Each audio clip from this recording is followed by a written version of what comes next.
disediakan alhamdulillah itu.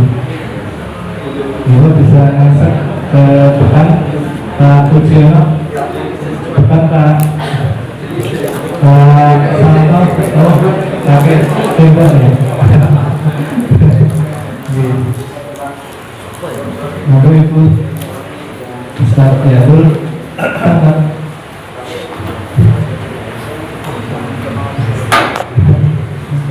Warahmatullahi wabarakatuh.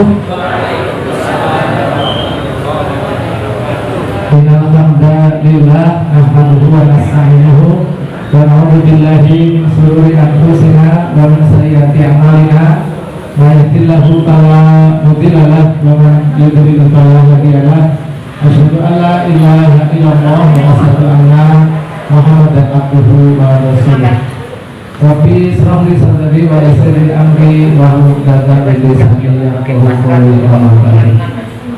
Yang terhormat Profesor beserta jajaran pimpinan cabang Muhammadiyah Sleman, Ketua pimpinan cabang Aisyah Sleman, Ustazah Musabika serta jajaran, Ustaz Agus Rianto yang kami hormati, Kepala Sekolah AUM dari BK Abad, dari KAPI atau kelompok bermain hingga SMA SMK Muhammadiyah yang kami hormati, pimpinan ranting Muhammadiyah se-Kapanewon Sleman, pimpinan ranting Aisyah se-Kapanewon Sleman, dan Bapak Ibu tamu undangan yang dirahmati Allah. Bersyukur kepada Allah SWT dan sholawat kepada Nabi kita Muhammad Sallallahu Alaihi Wasallam atas rahmat dan karunia-Nya. Pada hari ini kita dipertemukan dalam acara sosialisasi dan pengajian Majelis Muhammadiyah Sleman menyambut datangnya bulan suci Ramadan 1446 Hijriah. Hari ini akan 23 Februari 2020. Mari bersama-sama Bapak Ibu tamu undangan kita buka acara ini dengan bersama-sama membaca basmalah. Bismillahirrahmanirrahim. Terima kasih, mudah-mudahan dengan bacaan basmalah ini acara dari awal hingga akhir dapat berjalan dengan lancar dan diridhoi oleh Allah. Bapak Ibu yang baru hadir sugeng rawuh, izin sudah kita mulai beberapa saat. Selanjutnya kita dengarkan pembacaan kalam ilahi yang akan dibacakan oleh Ananda atau adik kita Nihaya dari Al-Hikmah, membacakan surat Al-Munafiqun ayat 9 sampai 11 kepada Ananda Nihaya. Waktu yang Bapak silakan. Bapak Ibu agak masih dengar dari ini Al-Munafiqun semuanya.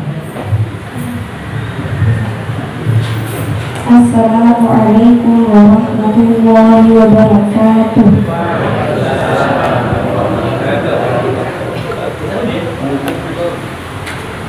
A'udzu billahi minasy syaithanir rajim. Bismillahirrahmanirrahim.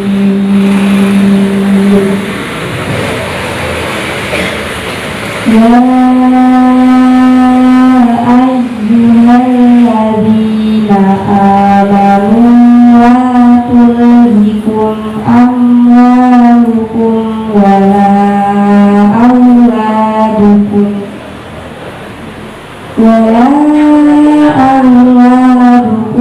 an dzikrillah wa man yaf'al dzalika fa ulaika humul khasirun. Wa anfiqu mimma razaqnakum min qabli an ya'tiya ahadakumul maut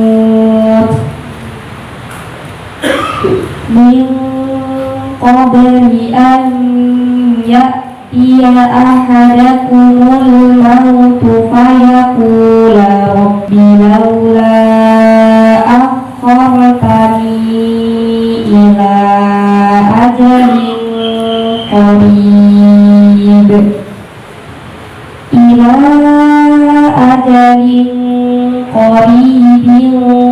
فأصدق وأكن من الصالحين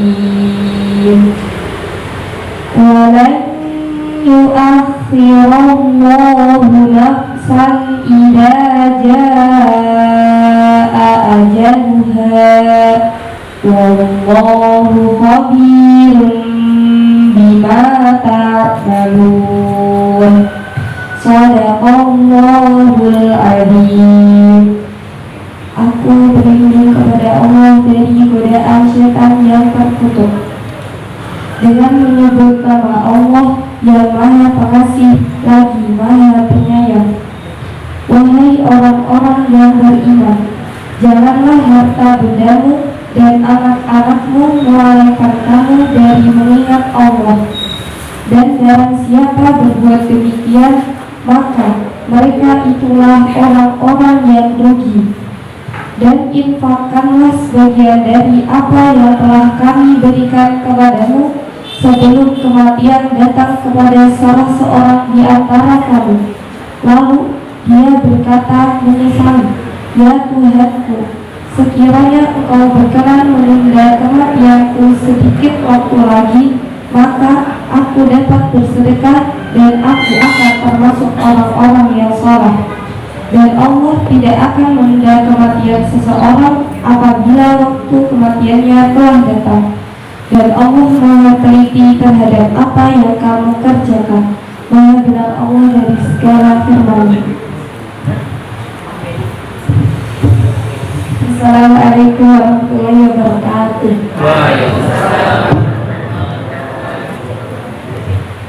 Terima kasih disampaikan kepada Anandani Hayat.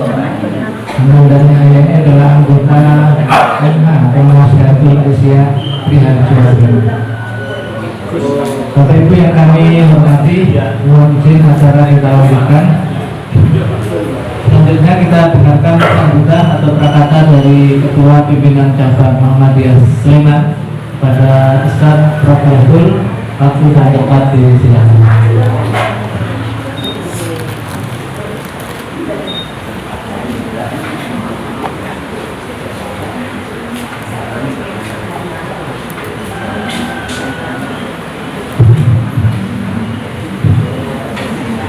Assalamualaikum warahmatullahi wabarakatuh.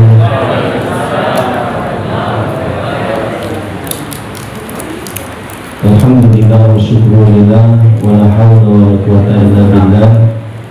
Asyhadu an la ilaha illallah wahdahu la syarika wa asyhadu anna Muhammadan abduhu wa rasuluhu la nabiyya ba'dahu. Allahumma shalli wa sallim ala nabiyyina Muhammad wa ala alihi wa sahbihi ajma'in. Saya hormati Ustaz Dr. Haji Agus Yanto. Ternyata beliau tidak ditakdirkan ketemu lebih dahulu dengan saya ketika di Inggris. Beliau pindah sana, diterima, saya diterima tapi salah alamat. Jadi belum jodoh. Dengan menghormati pimpinan cabang Muhammadiyah Sleman, Ketua Lazismu dan teman-teman Lazismu cabang Sleman, Bapak Ibu tamu undangan, lebih khusus Ketua Takmir Masjid Al-Hikmah Murangan yang kami muliakan. Puji syukur kepada Allah Ta'ala, alhamdulillahirrahmanirrahim, siang hari ini Allah berkenan memberikan kita banyak sekali kenikmatan, utamanya kenikmatan iman dan Islam, juga kenikmatan hidup udara, satu kenikmatan yang Allah berikan orang yang seperti ini. Banyak saudara kita yang sudah tidak bisa menghirup udara, ya sudah settle. Kita masih diberi kesempatan untuk menghirup udara ini. Artinya seperti tadi yang adik sampaikan, masih memungkinkan kita untuk bersedekah. Karena mereka yang kemudian sudah dipanggil oleh Allah SWT menginginkan untuk hidup kembali, bukan untuk hal-hal lain, tapi keinginan untuk bersedekah. Jadi monggo selama kita masih memiliki nyawa yang melekat pada diri kita untuk bersedekah. Salah satunya apa? Dengan tersenyum itu ya. Jadi senyumnya ya jangan sedikit-sedikit katanya. Senyum kok main 5%. Senyumnya ya paling tidak 30, 40, tapi jangan kebablasan sampai 90 gitu ya. Apalagi kalau sendirian. Jadi tetap kita bersedekah selama kita memiliki banyak hal yang sudah Allah berikan pada diri kita. Salam dan salam semoga tetap dilimpahkan kepada Nabi kita Nabi Muhammad SAW, para sahabatnya, para keluarganya, dan juga insya Allah kita semua dalam lindungan Allah Taala dan mendapatkan syafaat dari Rasulullah SAW. Amin ya rabbal alamin. Bapak Ibu rahimakumullah, satu hal yang kemudian kami inginkan dari Lazismu adalah bagaimana kita mengelola apa yang telah diamanahkan ini dengan cara yang baik, dengan tertib administrasi, sehingga kepercayaan ini menimbulkan banyak hal yang nantinya ketika Lazismu ini melakukan sesuatu maka benar-benar didukung oleh orang-orang yang kemudian menitipkan. Maka kemudian kita berharap Lazismu ini tidak hanya berakhir pada kalau sekarang disebut oktober, pembagian zakat sudah selesai juga, tapi kita evaluasi efek dari pemberian zakat itu. Kalau kita memberikan modal usaha, tidak hanya berakhir kemudian ketika sudah kita serahkan, tapi kita dampingi dan kita evaluasi sebetulnya cocok enggak, apakah ada hal-hal yang perlu kita sampaikan atau hal-hal yang perlu kita dampingi sehingga modal usaha itu benar-benar digunakan dengan baik. Jangan sampai akadnya itu kemudian beralih ketika kita tidak lagi berada di dampingannya itu. Maka dari itu kami mohon seluruhnya terkait dengan Lazismu ini untuk pengawasannya gitu. Dan kami yakin akan juga mengawasinya.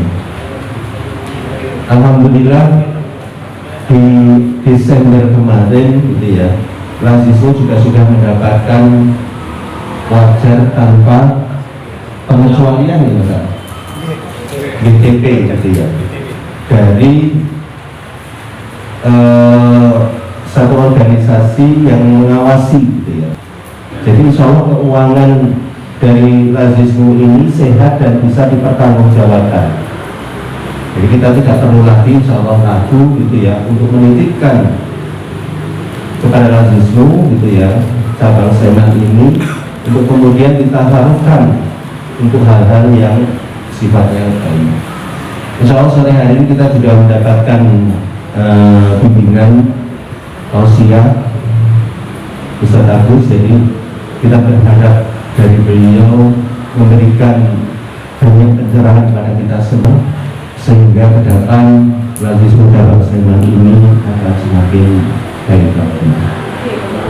Ini saja yang ingin saya sampaikan. Minal qalami wa mayasturun fastabiqul khairat. Assalamualaikum warahmatullahi wabarakatuh.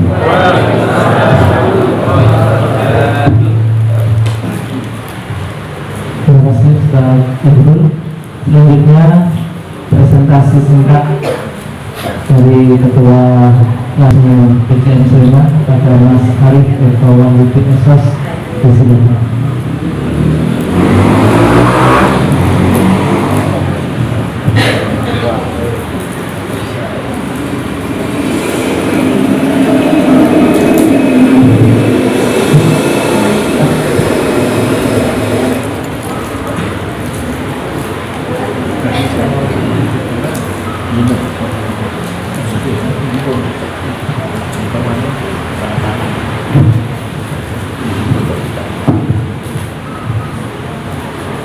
Assalamualaikum warahmatullahi wabarakatuh.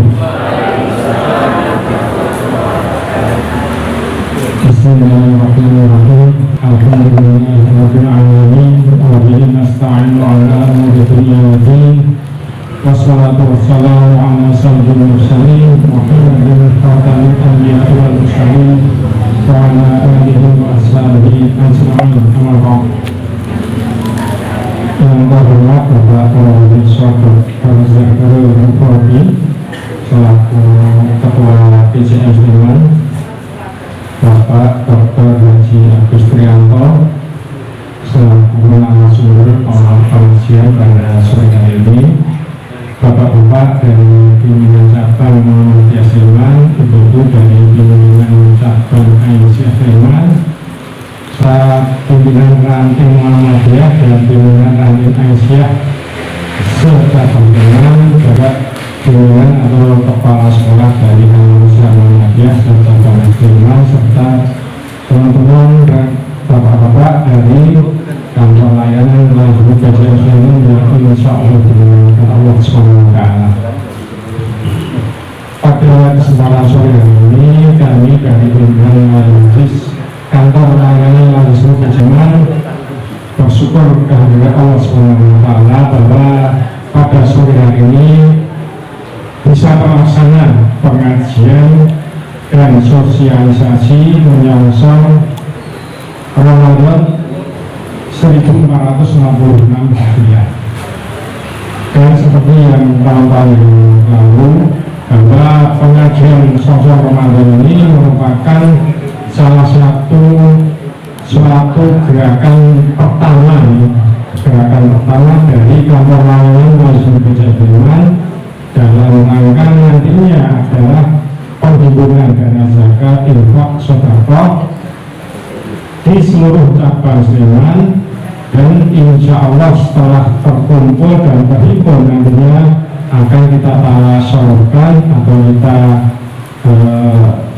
lanjutkan untuk pemanfaatannya kepada para mustahik di seluruh cabang Sleman ini, cabang Muhammadiyah Sleman ini. Sehingga kami berharap sekali dengan adanya pengajian dan sosialisasi Song-Song Ramadan 1466 Hijriah ini memberikan manfaat, memberikan motivasi ataupun dorongan kepada seluruh pimpinan dan juga pengurus, badan pengawas dan lain-lain dalam kantor layanan langsung PCN Sleman ini tahun 1450 Hijriah atau 2025 ini bisa menghimpun dana dari warga Muhammadiyah khususnya dan kita umat Islam di seluruh cabang atau kapalian Sleman ini. Dan berdasarkan penghimpunan dana zakat infak sedekah tahun 2024 atau 1455 Hijriah kemarin, alhamdulillah kita berhasil menghimpun dana sebesar 642.145.300, dan ini didukung oleh penghimpunan donasi Palestina 168 juta sekian, dan juga pembangunan gedung dakwah Muhammadiyah dan Aisyah cabang Sleman 67 juta rupiah. Dan ini kami memohon kepada bapak-bapak, ibu-ibu dan para muzaki seluruhnya nantinya bisa memberikan amanah dan kepercayaan kepada para petugas kami yang nantinya insya Allah akan berkunjung atau bersilaturahmi ke rumah-rumah ibu dan bapak Mujahid sekalian. Dan untuk tahun ini, karena untuk memberikan motivasinya, tahun ini kami menargetkan penghimpunan donasi zakat infak sedekah itu sebesar 800 juta rupiah, Pak Zarul. Pak Zarul, oh ya. Mudah-mudahan Pak Zarul juga sudah bisa menerima, karena ini merupakan penghimpunan yang cukup berat ya. Karena kalau tahun kemarin kita sudah mempunyai tabungan donasi Palestina dan juga pengembangan gedung dakwah. Nah, ini untuk tahun ini selain zakat infak sedekah yang reguler, nanti kita berharap nanti pembangunan atau donasi infak pembangunan gedung dakwah Muhammadiyah Aisyah cabang Sleman ini pada bulan Ramadan ini bisa memberikan penghimpunan yang cukup besar ya. Karena ini merupakan satu tekad bersama bahwa gedung dakwah Muhammadiyah Aisyah ini merupakan gedung dakwah yang harus segera direalisasikan. Sehingga nantinya di samping zakat yang reguler ya, infak untuk gedung dakwah Muhammadiyah ini juga bisa ditambahkan. Ini Bapak Ibu ya. Nah, ini. Dan untuk sore hari ini penyamping pengajian dan sosialisasi Somsom Ramadan, nantinya kita akan memberikan suatu subsidi ya, suatu subsidi beasiswa pada amal-amal usaha Muhammadiyah, baik tingkat TK, kemudian tingkat kelompok bermain, dan juga SD, SMP, SMA, SMK, dan nantinya penyerahannya akan diberikan secara simbolis. Dan setelah itu nanti Bapak Ibu Kepala Sekolah yang kita undang untuk menerima bantuan subsidi nanti bisa menyelesaikan administrasinya. Barangkali itu yang bisa kami sampaikan ya, dari kami pimpinan kantor layanan Al-Zuhur PCN Sleman yang saat ini alhamdulillah berkantor di kompleks SMP Muhammadiyah 1 Sleman di Panggilan ya. Jadi bapak-bapak, ibu-ibu, kepala AUM baik TK, SD, SMP, SMA jika ada persoalan-persoalan ya yang bisa kami bantu, insya Allah bapak-bapak itu bisa hadir ya, bisa hadir di kantor kami ya, nanti bisa curhat, nah, kami bisa mendengarkan itu. Tapi ya kalau yang bisa bantu ya insya Allah kita bantu semampu kita, karena untuk tahun-tahun yang akan datang ini program-program pentasarufan atau penyaluran dana zakat infak sedekah insya Allah akan semakin kita kembangkan, baik jenisnya maupun manfaatnya ya. Kemarin bulan November itu kita sudah melakukan renovasi rumah 4 rumah ya. 4 rumah itu masing-masing dapat bantuan 8 juta. Kemudian di Desember itu kita mengadakan khitan masal ya, ini diikuti oleh 34 anak.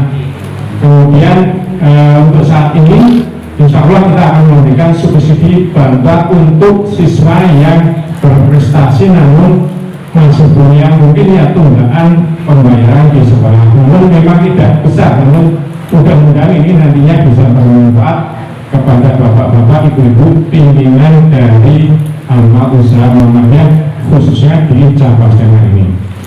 Mungkin itu saja yang bisa kami sampaikan. Mudah-mudahan apa yang kami laksanakan ini menjadi amal saleh kita bersama ini, baik yang menjadi muzaki maupun menjadi mustahik, bisa bermanfaat dan membawa berkah dari Allah Subhanahu wa Ta'ala. Mungkin itu yang bisa kami sampaikan. Kurang lebihnya mohon maaf. Akhirul kalam. Wassalamualaikum warahmatullahi wabarakatuh. Terima kasih Mas Habib Eko Wahyudi atas singkat capaian dari Lalismu PCM Sleman di tahun 2024. Bapak. Oh sampun, gitu. Makanya kelas menurut Pak Arif. Bapak Ibu yang kami hormati, acara ini juga diliput oleh Majelis Pustaka Indonesia PCM Sleman atau Mas Arif dari PCM Sleman yang meliput nanti akan disiarkan YouTube ya Mas. Sama YouTube. Baik, untuk selanjutnya sebelum Ustaz Agus Rianto menyampaikan paparannya, seremonial santunan bantuan subsidi biaya sekolah Muhammadiyah kepada beberapa perwakilan ya, kita panggil ke depan, nanti yang lainnya bisa menghubungi bendara Pak Sugeng Widodo. Pak Sugeng Widodo ya. Dari TK Aba Kendangan hadir ada ini maju ibu ya, perwakilan SD Muhammadiyah, maaf perwakilannya dari Mim Al-Mutakin dan perwakilan nanti SD Muhammadiyah menghubungi bendara. SMP Musela Pak Amin atau yang mewakili Pak Amin ada? Oh, Ustaz Amin kalau begini agak susah membedakan antara kepala sekolah dengan Ustaz. Di rumah Ustaz tak ada. Dari SMA Muhammadiyah Rakyat Sleman Bu Evi ya, Bu Evi mewakili. Pak Irul Muhammad secara simbolis berkenan menyampaikan bantuan atau subsidi biaya sekolah dari Lalismu PCM Sleman. PK Aba Kendangan ya, masing-masing 1 juta rupiah, luar biasa. PK Aba Kendangan kantor Harjo Sleman. MI Al-Mutakin 2 juta, MI Al-Mutakin. Terus semakin naik kelasnya semakin juga tambah. SMP Musema berapa kali? 3 juta. Terima kasih. SMA Muhammadiyah 1 Sleman 4 juta. Bu Adi berapa Pak Ridwan? Bu Adi 5 juta. Ya, terima kasih. Fokus sebentar.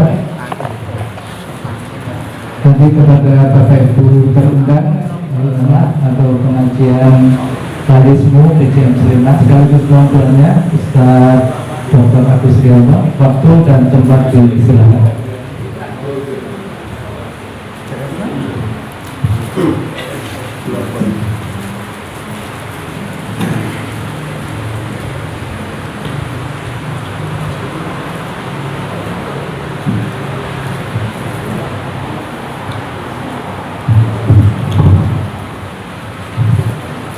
Assalamualaikum warahmatullahi wabarakatuh. Waalaikumsalam warahmatullahi wabarakatuh.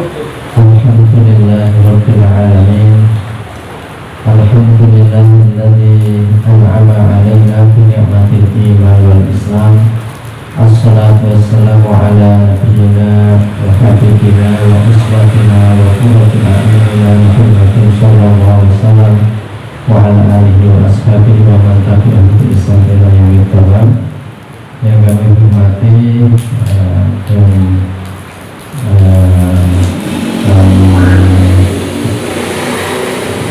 kami banggakan gitu ya, karena Lalismu Sleman ini capaiannya lebih tinggi dari Lalismu Tempel. Alhamdulillah ikut senang dengan laporannya ya, jadi untuk menyemangati Bapak PCM serta ketua, sekretaris dan anggota serta para hadirin Alhamdulillah pada kesempatan sore hari ini kita bisa bersilaturahim di tempat ini dalam acara yang digagas diadakan oleh Nanisme Cabang Sleman. Dan saya dulu juga sudah pernah diminta mengisi ya Pak Azhari ya, tapi saya minta maaf karena tidak bisa ya, dari acara Nanisme juga. Alhamdulillah ini bisa bersilaturahmi. Jadi temanya kalau yang ada di WA yang di surat yang kirim WA kemarin itu memperkuat solidaritas dengan berinfak ya, dan berinfak bersedekah. Jadi Bapak Ibu dan saudara-saudara semuanya, jadi tadi disampaikan ya kalau dalam tema itu meningkatkan solidaritas. Jadi saya cerita dulu seperti ini. Orang berinfak, bersedekah dan memberikan apa saja yang bisa diberikan, baik berupa harta, tenaga, pikiran, perhatian, itu semuanya memberi. Kegiatan memberi itu sepertinya orang kehilangan, tetapi sebenarnya kalau dihayati itu tidak kehilangan. Bahkan orang yang memberi itu kan terkadang ada yang beranggapan mesti yang saya beri itu senang sekali.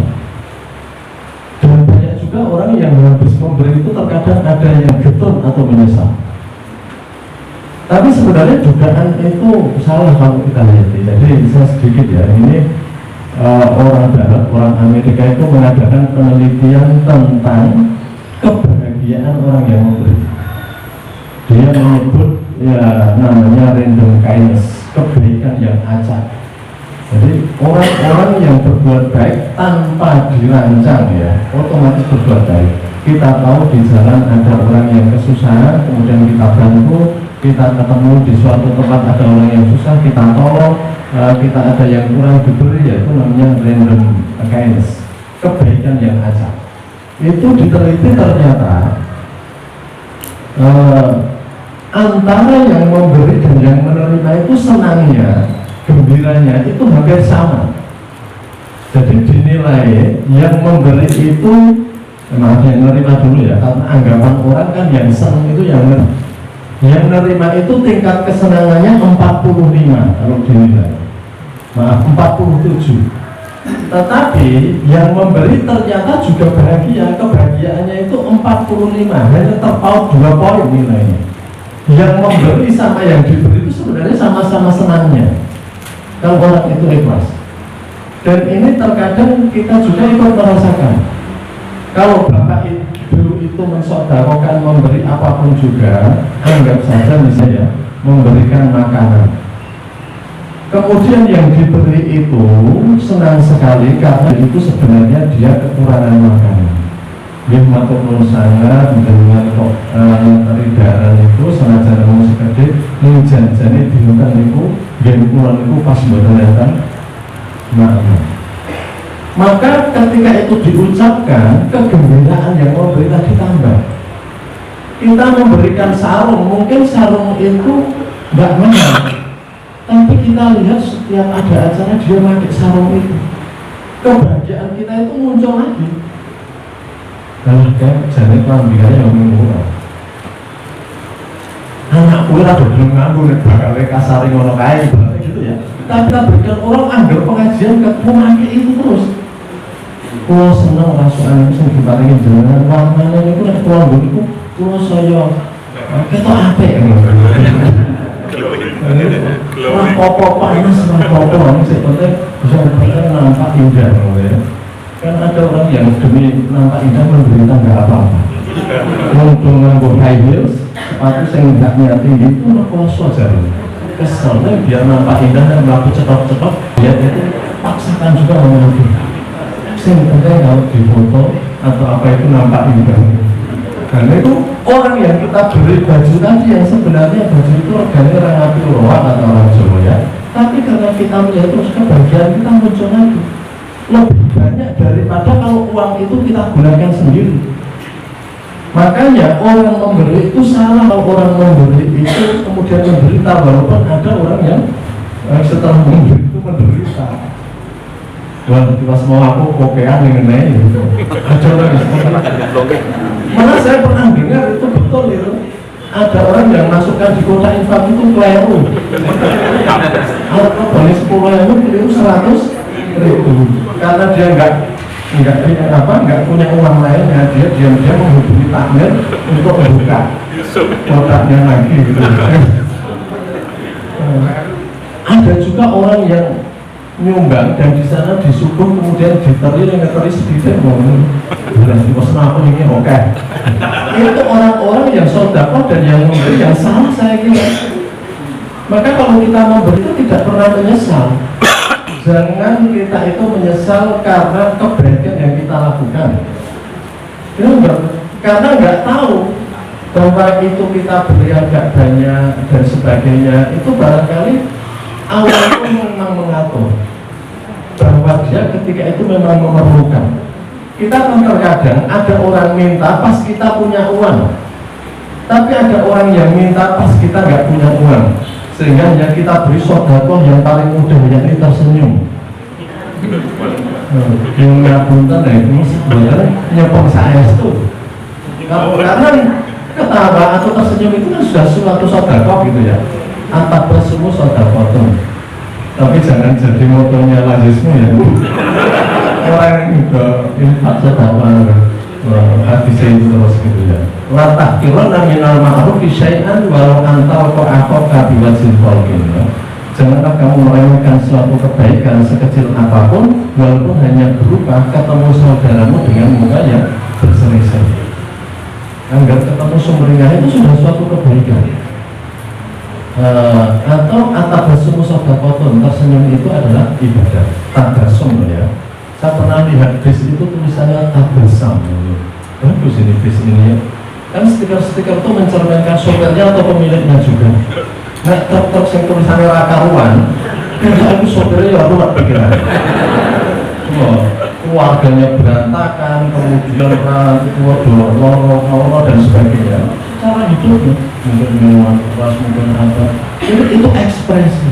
Tapi saya lihat besok belakang tulisannya tabasam, tersenyum bahkan. Ini ada hadis tabasum ibadah dan tersenyum itu ibadah. Tapi sekali lagi ya, jangan kalau kita diminta sedekah ya itu aja. Kalau kita entek-entekan mesra dia pokok, itu memang Allah mengatakan katakan gini, qaulun ma'rufun khairun min shadaqatin yatba'uha ada. Qaulun ma'rufun perkataan yang baik. Yang benar saya sekolah itu kalau pas sebutkan ya Allah. Nah mungkin pas berikan itu usaha. Itu sudah lebih bagus daripada memberi, tetapi tak kayak ini sok jalan-jalan ya. Mau kalian terus lewat. Ya makanya begitu ya. Itu qaulun ma'rufun khairun min shadaqatin yatba'uha ada. Perkataan yang baik lebih bagus daripada sedekah yang diikuti dengan ada intimidasi, kata-kata yang menyakitkan. Bapak Ibu, intimidasi ini buatan zaman dulu lagi keplak digerawat di zaman ya. Tapi kita itu perilaku kita itu bisa mengintimidasi orang ya. Cara kita melihat orang itu bisa nggak perasaan hanya karena cara memandang kita. Kamu kok gak dilu soal perasaan kira mau kamu ngomong. Itu karena mungkin cara bicara kita, cara memandang kita, bukan karena suguhannya. Karena ada tamu itu tidak disuguh, tapi bukan sekali karena mungkin ya tadi ini disuguhi tabasum, tapi karena memang ya nggak punya apa-apa. Jadi Islam itu luar biasa ya, bagi orang yang tidak punya apa-apa diberi jalan juga untuk bersedekah. Sehingga di hadis Nabi, hadis Sahih itu ada kata-kata begini ya. Dhahaba ahlud dusur bil usul. Jadi itu ada orang miskin mengeluh kepada Nabi. Bahagia sekali orang yang kaya dan apa itu pendermanya, ngomong ya. Bahagia sekali orang-orang yang kaya dan baik. Dia sudah dapat pahala dari bersedekah, dia dapat pahala juga dari berderma, dapat pahala dari ibadahnya. Kita kok ada suatu suatu lebih borong, dapat al-jufur bil usul. Tapi Nabi mengatakan, kamu jangan bilang begitu, karena fa'inna likulli tasbihatin, kamu bertasbih mensucikan Allah dari segalanya, itu sudah suatu ibadah. Wa kullu tahmidin sedekah, setiap pujian kamu kepada Allah, pujian yang betul-betul dari hati, itu sedekah. Jadi Islam memberi jalan bagi orang yang tidak punya apa-apa untuk bersedekah dengan seperti itu. Tetapi marilah kita semuanya yang namanya memberi itu memang jadi mentalitas memberi. Mentalitas memberi. Berikut pakai mental hutang ya. Karena boleh mental hutang ya. Itu termasuk 8 penyakit yang kita selalu berdoa jangan terjadi. Allahumma inna na'udzubika minal hammi wal hazan wal ajzi wal kasal wal jubni wal bukhl wa ghalabati daini wa qahrul rijal. Ya Allah, aku berlindung kepadamu yang dua terakhir, minal ghalabati daini, dari terlilit hutang dan dipaksa atau dieksploitasi manusia. Ini berhubungan. Orang itu kalau banyak hutang mesti tertindas. Kita mau ketemu orangnya saja Niko, terpaksa cari jalan lain. Kayak perhutang itu saya tak utangnya ya. Kita dia jalannya perhutan gitu ya. Karena borok kemarin itu kan kita tahu kan rilis dari berapa bunga yang harus dibayar negara ini gitu ya. Nah, yang itu tinggi sekali. Jadi kata Bu Sri Mulyani itu sudah dibayar dengan cara revolving ya. Cara pembayaran hutang revolving itu apa? Itu dibayar dengan hutang lagi. Nyebutnya pakai istilah dan kita itu tahunya sudah dibayar. Hutang dibayar dengan cara revolving Pak di browsing Twitter. Membayar hutang dengan revolving itu dari lubang untuk lubang plus kita rugi bayar bunganya lagi. Tapi ya sesuatu itu terkadang perlu kita istilahkan biar orang nggak ngerti terus ayo. Kembali kita tapi doa kita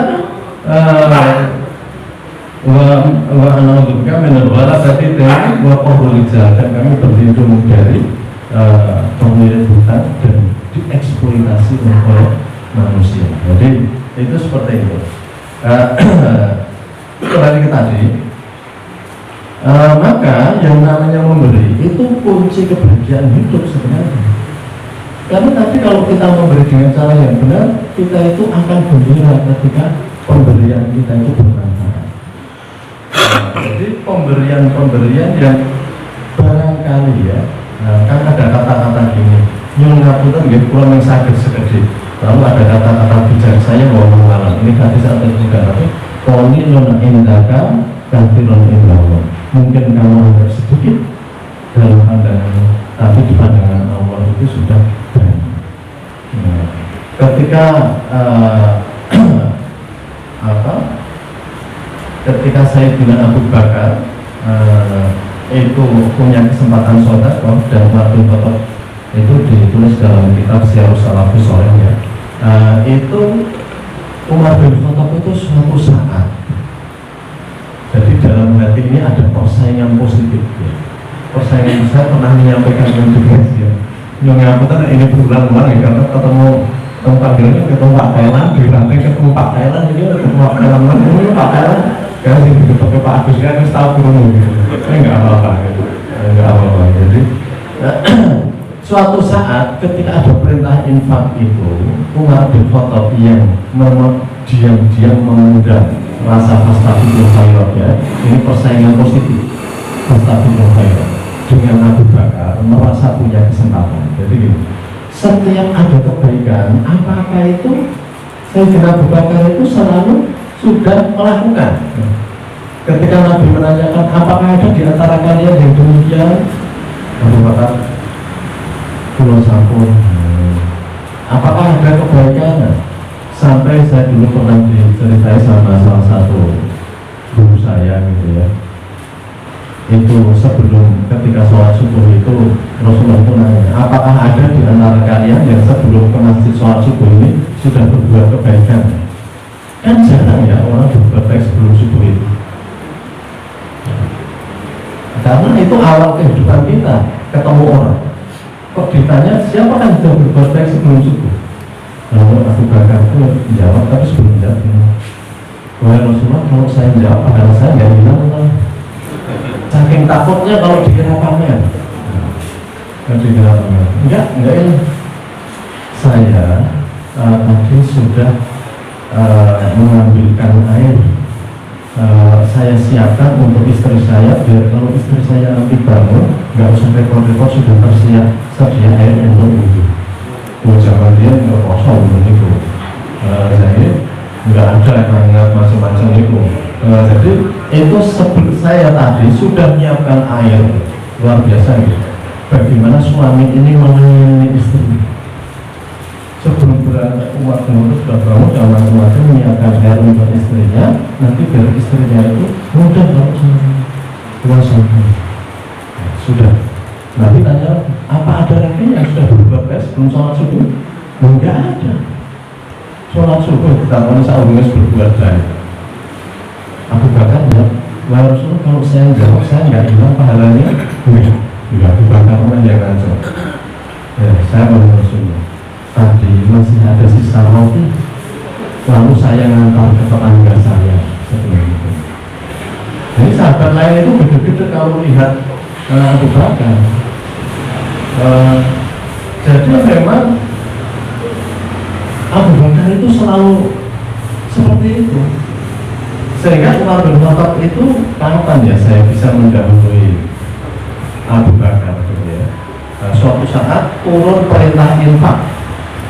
Dan ketika itu Umar bin Khattab habis berdagang dan mendapat untung banyak.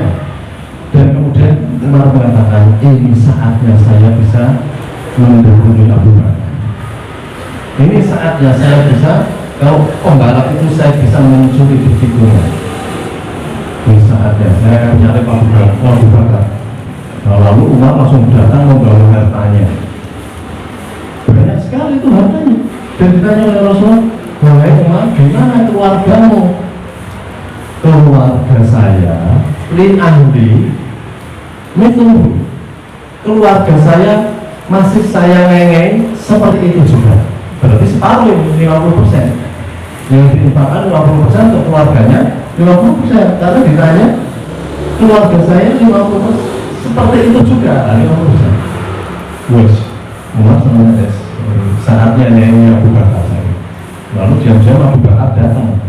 Ditanya oleh Rasulullah, ini saking pula Rasulullah gitu ya, Abu Bakar kurang lebih gitu. Dan keluargamu gimana? Umar jawabnya, keluarga saya cukup punya Allah dan Rasulnya saja. Pak BKE Wah Umar gede-gede.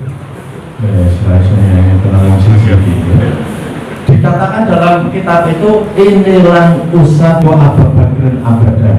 Sudah selamanya saya nggak akan bisa mendahului Abu Bakar. Selamanya nggak akan bisa saya nyanyi Abu Bakar. Maka ketika hidup pikuk ribut pilihan presiden di Madinah, itu Umar langsung menunjuk Abu Bakar dan menjabat tangannya, bayatuka ala sam'i wa ta'ah. Saya berbaiat kepada kamu wahai Abu Bakar untuk mendengar dan taat. Gak ada yang paling cocok kecuali Abu Bakar. Karena Umar menyaksikan sendiri sebenarnya memang dia itu adalah orang yang terbaik di antara yang ada. Bukan karena apa-apa, tapi memang Umar sendiri menyaksikan. Dan alasan Umar ini nggak bisa dibantah oleh lainnya, ya. Nah itu salah satu contoh kedermawanan dari para sahabat.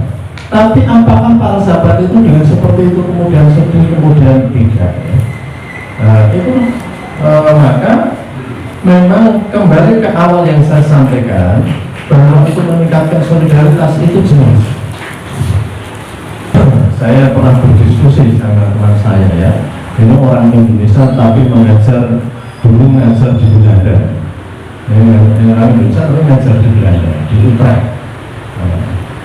Dia ngajari orang Belanda. Jadi dia cerita gini, ya. Ketika diskusi dalam sebuah diskusi itu dia menyampaikan di India itu ada sebuah wilayah namanya Karla. Karla itu wilayah yang besar. Menurut Badan PBB diperkirakan sekitar 10 tahun lagi itu daerah Karla itu akan hancur kehidupan. Karena apa? Di situ tanahnya gersang, tanahnya nggak subur, perdagangan nggak, pokoknya itu kehidupan ini. Paling 10 tahun entek mungkin ini. Daerah do merantau ya mungkin do mati serennya penerusnya. Karena daerahnya itu nggak subur, nggak banyak kehidupan maju di sana. Tapi ternyata setelah sekian lama ditinjau, kehidupan itu berkembang baik. Kenapa kok bisa ya? Daerah seperti ini berkembang baik. Ternyata telah dilihat orang Karla itu punya kebiasaan. Kalau ada masalah itu nggak usah didiskusikan dulu, sopong terus yang biaya. Ngerti yang mau lorok, dobat ke. Terus biaya pikirkan, untuk pikir bareng-bareng. Kehidupan yang disanggah bersama itu ternyata menjadikan orang-orang di Karla itu hidupnya itu lebih baik kemudian.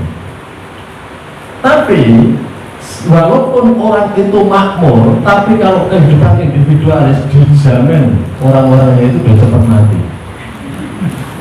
Karena apa? Karena orang yang inilah kunci kebahagiaan itu, harta itu hanya terakhir loh kata Nabi. Kunci kebahagiaan itu arba'un min sa'adatil mati. Kunci kebahagiaan kata Nabi apa? Pasangan hidup yang soleh dan solihah.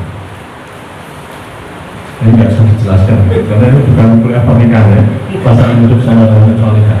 Pokoknya ini awal dari itu dibantah bojone. Ini aku nangis satu dengar aja.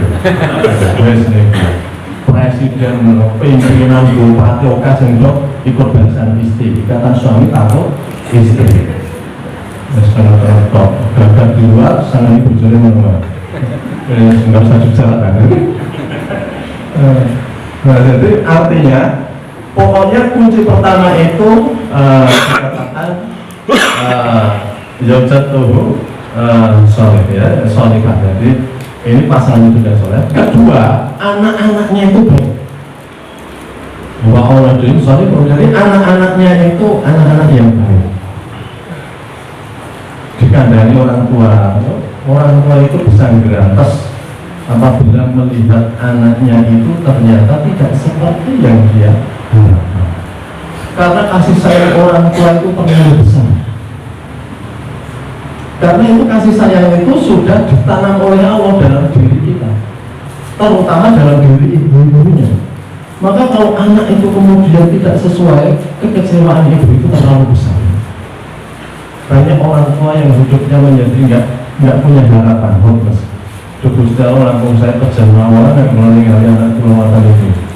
Itu karena apa? Kasih sayang itu terlalu besar. Karena itu maka kunci kebahagiaan yang kedua setelah pasangan tadi anak-anaknya. Kita baca di Quran kok eneng, anak itu sing wani pamane ya, babat wong tuane. Pak tukang pengi ra gelem awas. Bapak anduk dolke salah Pak. Rantuk dolke omah. Kok eneng anak sing kejur wong tuane. Tapi ada juga anak itu yang kalau punya keinginan itu nggak pernah bilang orang tuanya, nggak wong tuanya mikir. Nanti wong tuanya anak kok bolak-balik gambar ini, gambar komputer, kayak komputer loh. Nah bapak betul ada duit belum bisa. Pakai gitu, mau minta saja harus tanya bapak gak ada duit belum. Padahal kalau mau yang si paling lindis bapaknya paling enggak kan bapaknya kalau ngerantai jalur RX zaman dia kok iso itu maka kunci kebahagiaan itu bocah kok lawi apa-apa menunggu orang bocah kok lawi bapaknya bertanya di kabel karena orang anak buta ya anak yang jenengan tau Pak ada anak begitu ya ini tentu jalan panjang ya. Jelas hukumnya itu kacang manut lanjaran apel jatuh tidak jauh dari pohonnya. Bahasa Inggrisnya like son like fathers. Wes kabeh itu watak orang Inggris wong Jawa orang Indonesia kabeh berdua hukum. Kacang manut lanjaran apel jatuh tidak jauh dari pohonnya like son like fathers. Itu ada kaitan orang tua sama anak. Dari mana rezekinya, dari bagaimana perilaku orang tuanya, Itu artinya sesuatu itu tidak secara tiba-tiba, walaupun ada hukum pengecualian. Mungkin harus geser. Ciri-ciri orang sakit itu rada kita duduk kan, bukan kolesterol, bukan asam urat. Jadi kembali ke tadi ya. Jadi Nabi Nuh itu putranya nggak manut.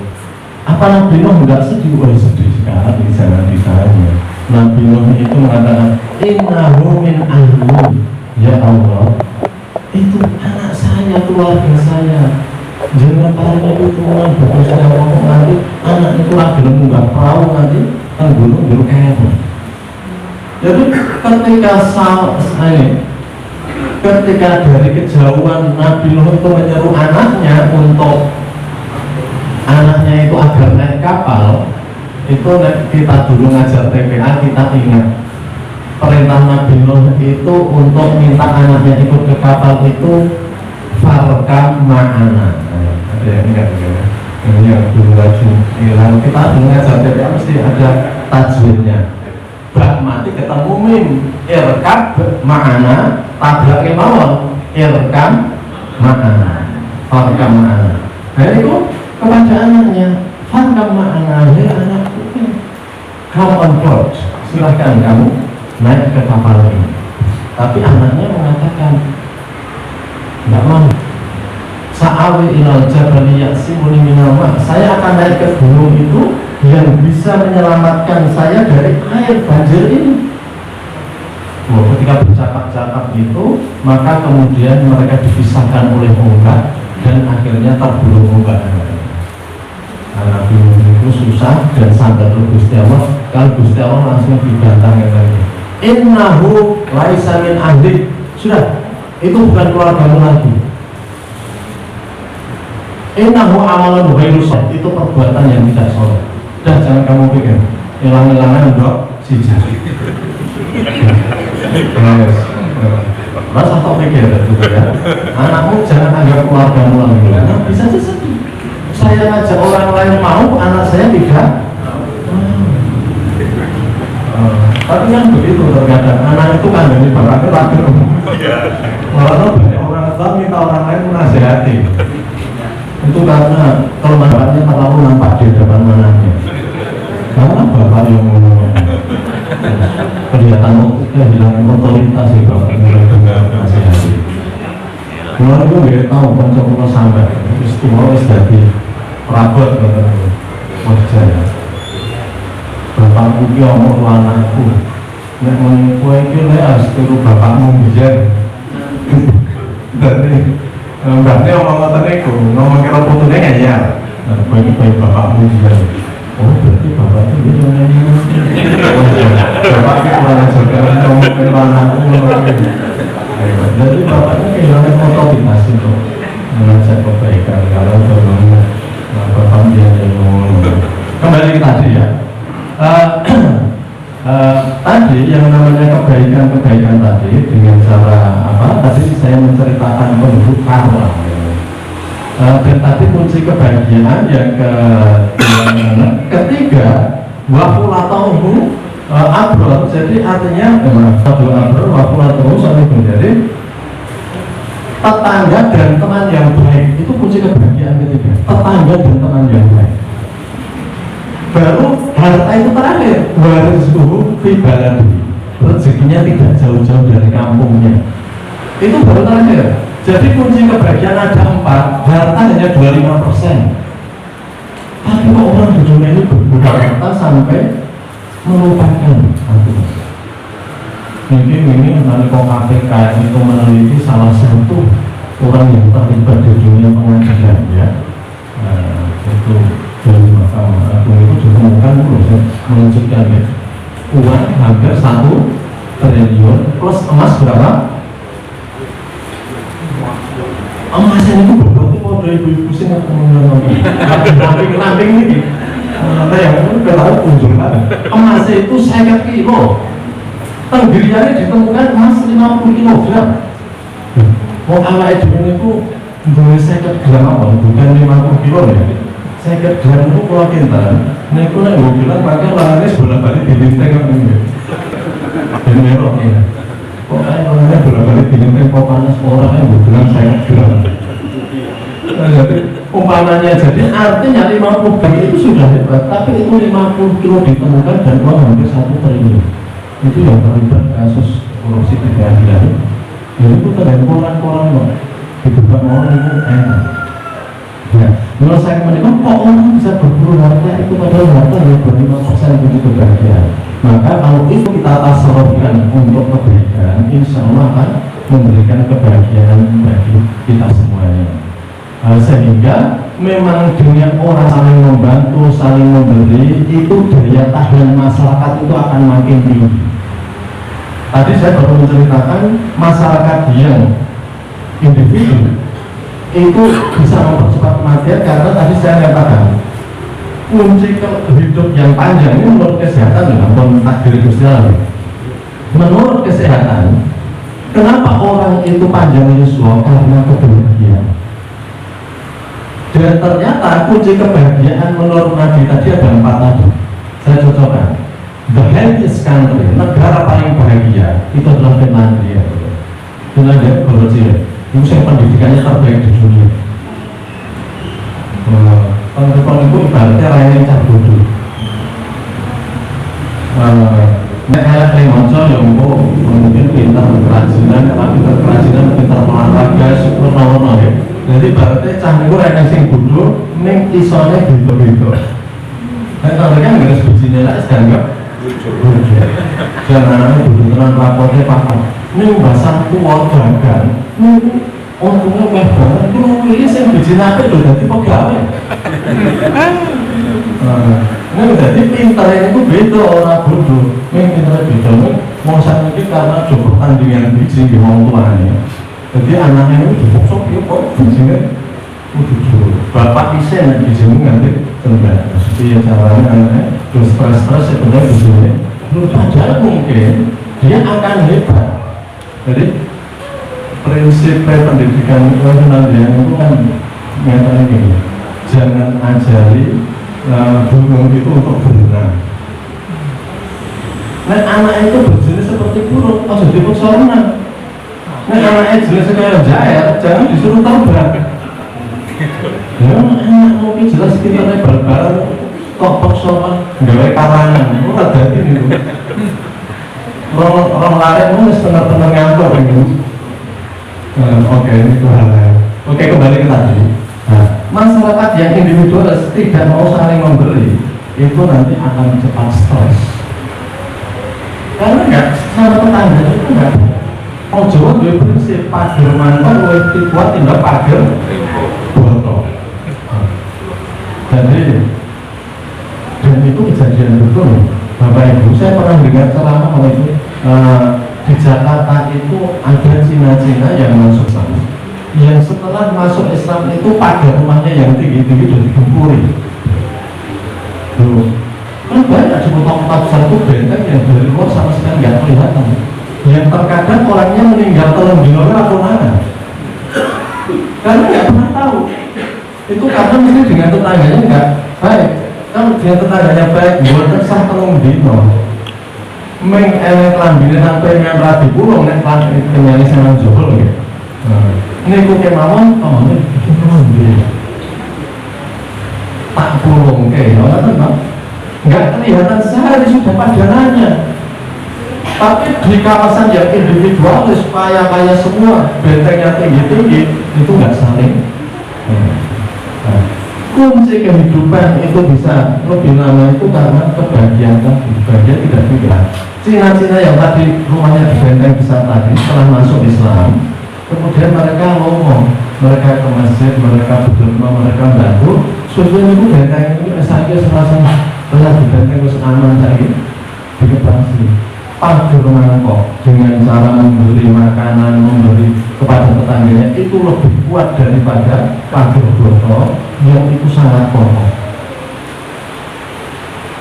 Karena banyak pencuri-pencuri yang berhasil masuk di gedung-gedung hebat itu, dia pura-pura jadi sales, pura-pura memperbaiki listriknya, seorang-orangnya lah.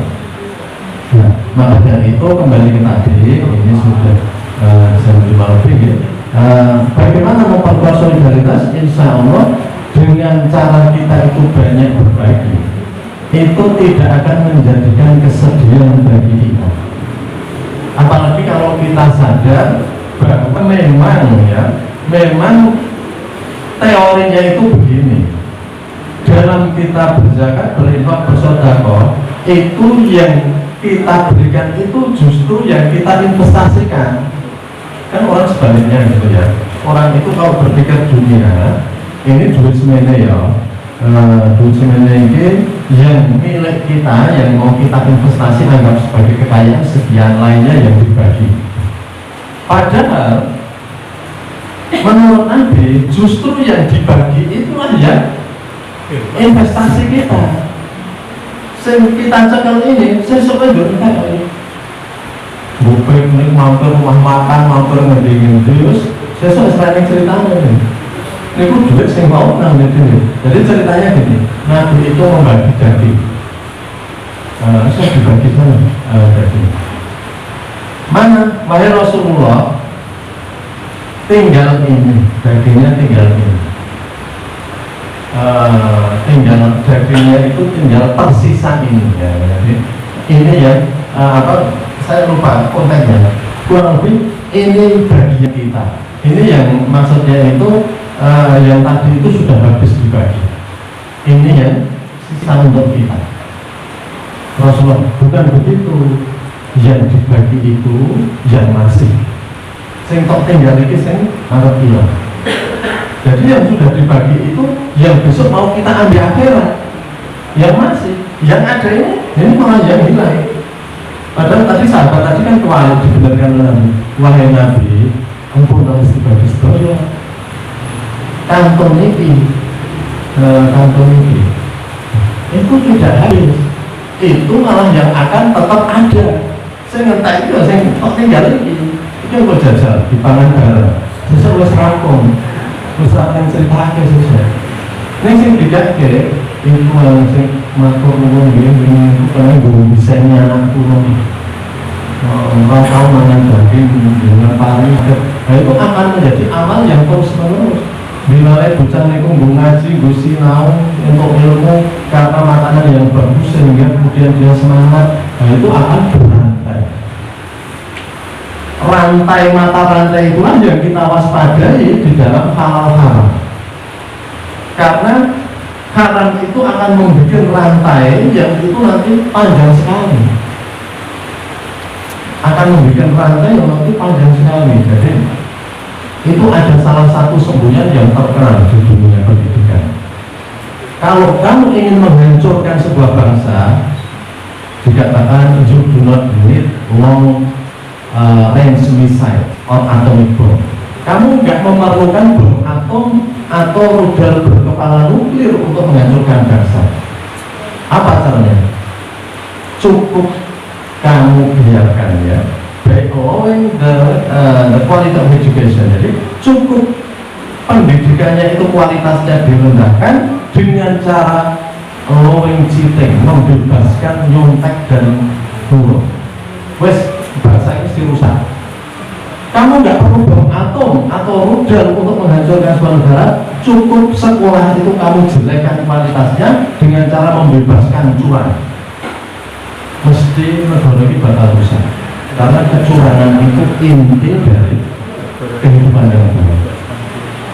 Ya sekarang banyak fakta entah yang jasa dari mana. Banyak orang-orang terkenal yang terlibat hal seperti ini. Maka nggak usah dibom negaranya itu, cukup asal pendidikannya itu curang kabeh.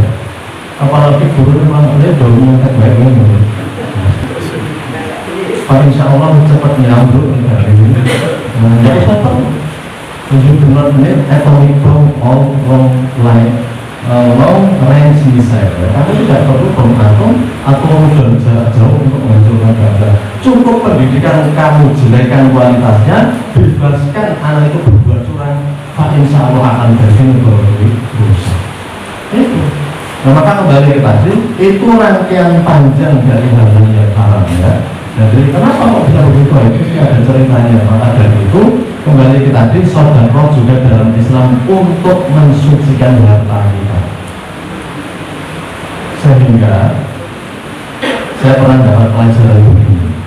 Kalau ada orang bangun apa-apa, orang perlu apa-apa, sebenarnya ya, filosofi yang benar itu bukan panitia yang meminta, tetapi sebenarnya mereka itu orang yang sedekah itu kan butuh ganjaran dewi-dewi. Sehingga panitia itu sinten sing ajeng titip. Kulo ketoke datang Gusti Allah. Sinten sing ajeng titip. Mboten keperluannya panitia wong iku bukan untuk panitia. Sinten sing ajeng titip monggo. Jadi jangan anggap panitia itu yang minta. Dan kita tidak juga menganggap bahwa orang-orang yang harus mengumpulkan zakat dan infak itu sebagai minta, tidak. Itu justru kita matur nuwun, ada yang seperti itu. Menurut Syekh Sarpawi, salah seorang ulama besar, salah satu ciri orang baik itu adalah orang yang kalau dimintai, ya, saya akan lupa ingat, tapi kurang lebih begitu ya. Orang yang kalau dia dimintai untuk sedekah itu dia berterima kasih. Ini lagi itu aneh ya. Matur nuwun nggih, jenengan itu pun nyelametke kula suwe ra ngene mboten jenengan elingke kula mboten iso iki. Matur nuwun jenengan elingke. Sedeleng-elingke mana nggih. Nek orang didatangi kemudian dia itu mboten kalegan. Bukan kamu karena itu ciri-ciri orang yang baik. Jadi orang yang kalau itu karena memang kecintaan manusia kepada harta itu sangat tinggi. Jadi innal insana li hubbil khairi lasyadid. Sesungguhnya manusia itu kecintaannya kepada khair. Khair itu artinya kebaikan. Saking nggak bohong itu nganggap bondo itu sesuatu yang baik. Sehingga Quran kemudian menyebut khair. Innal insana li hubbil khairi lasyadid. Sesungguhnya manusia itu kecintaannya kepada harta itu sangat eksesif ya, sangat sekali manusia. Jadi semua berburu harta, semua ingin menumpuk harta itu, dan semua terkadang untuk harta itu dia menghalalkan segala cara. Padahal ketika mati sebagai penutup gitu ya. Salah satu hal yang selalu mengingatkan agar karat hati kita itu hilang itu adalah ingat mati, zikrul maut ya. Ingat mati itu bisa menghilangkan korosi karat dalam hati kita. Karena biar tajam lagi hati kita. Itu memang harus ingat mati. Sekaya apapun, ya, kalau kata Nabi, esmasita, silakan hidup seperti apa yang kamu mau. Fa'inna kamayitun, tapi sadar bahwa kamu bisa hanya membutuhkan 2 minggu. Itu kalau sempat dikubur. Kalau kamu naik pesawat yang meledak, kamu nggak akan perlu 2 minggu itu. Enten apa? Layar air yang laut Indramayu kabeh mati. Air Asia yang di dari Sidoarjo itu mau ke Singapura tenggelam kabeh mati. Itu lawan butuh mungkin. Mau river butuh karena nggak jelas. Mungkin masuk laut pangan lewat selesai. Abdul jalan nanti. Raisa dibulai mobil. Pertanyaannya Cak Cilik melewati alam kubur buatan pakai. Cak Cilik, kita sudah nggak bingung alam kubur. Alam kubur itu kan bukan situ itu. Alam kubur itu alam barzah, alam antara dunia dan akhirat, tetap melewati. Untuk dipahami, mau dicerna iwak dari kotoran ikan kayak lain ceritanya. Jadi tetap melewati gitu ya. Tapi kembali tadi, terkadang 2 meter enggak. Maka dalam takasur itu artinya berkompetisi dunia. Judul suratnya ini sekali. Takasur, orang berkompetisi dunia. Al-Hakumut Takasur, telah melalaikan kamu kompetisi dunia. Ini saya terjemahkan bebas ya. Takasur itu berbanyak-banyak. Telah melalaikan kamu berkompetisi dunia. Hatta zurtumul maqabir, dan kamu baru sadar nanti setelah kamu diantarkan ke liang lahat. hatta zurtumul maqabir, sampai kamu ziarah ke liang-liang, artinya kamu sudah diantar ke kuburan itu baru selesai. Ya sekarang Mbak Ayu ini serampung saat ini reguler dunia dengan terus mandian itu selesai. Terus serampung ya dengan datang orang berdua hatta zurtumul maqabir. Uang kopi yang sedemikian banyak dikumpulkan, nanti akhirnya hanya itu. Dan ketika di situ tidak ada yang digunakan lagi. Yang besok di akhirat, di hari masa, yang malanya Pak Umarun Lumana Bayun, pada hari di mana harta dan anak nggak bisa lagi menjadi manfaat. Setelah di sana anak nggak bisa. Anak bisa ketika masih hidup menggunakan orang tua, tapi setelah di sana besok sudah kita individualis. Anaknya bisa jadi masuk surga, orang tuanya tidak, orang tuanya masuk surga, anaknya tidak, istrinya yang masuk surga, suaminya yang tidak, suaminya masuk surga, tidak. Maka kita berdoanya kita itu dikumpulkan dalam surga, itu doa kita semuanya. Karena itu bisa, besok individualis hidupnya itu ya, di akhirat. Ketika anak hidup masih bisa, maka dari itu kalau kita menghayati itu, maka kita akan sadar bahwa semua itu kita perlukan seperlunya saja, ya. Seperlunya saja, ya. Jadi artinya ya bukan berarti mereka langsung pikir itu tidak. Rasulullah itu tidak meninggalkan apa-apa karena rumahnya Rasulullah ada sekap panjenengan presane di Masjid Nabawi. Rumah Rasulullah itu hanya mungkin setengah serambi ini, ada enggak ya? Enggak ada, itu hanya kecil sekali. Ukurannya kecil apa? Di situ itu hanya cukup untuk ngubur 3 orang dan sudah nggak bisa lagi untuk ngubur yang lain. Yang dikubur sendiri Rasulullah, kemudian siapa? Khalifah Abu Bakar, Khalifah Amirul Mukminin Umar bin Khattab. Jangan-jangan Siti Aisyah itu kepengen dikubur ribu, nek karena sudah 3 orang sudah nggak cukup lagi. Ya.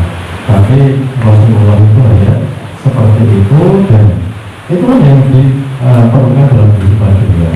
Jadi semoga ini semakin kelihatan bagi kita semuanya, menjadi penyemangat bahwa dalam hidup itu sebenarnya kita harus selalu bertanya untuk apa kita itu hidup, ya.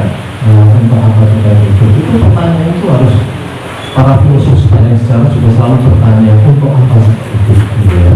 Biar kita kembali pada tujuan kita. Demikian yang bisa kami sampaikan. Ada mohon maaf. Assalamualaikum warahmatullahi wabarakatuh. Oke, semoga kita sangat kita kasih dan juga berdoa kepada Allah Subhanahu Wa Taala agar kesayangan program-program kebaikan kita semuanya, dan juga untuk umat Islam pada umumnya. Alhamdulillah, bismillahirrahmanirrahim.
Rabbana atina fid dunya hasanah wa fil akhirati hasanah wa qina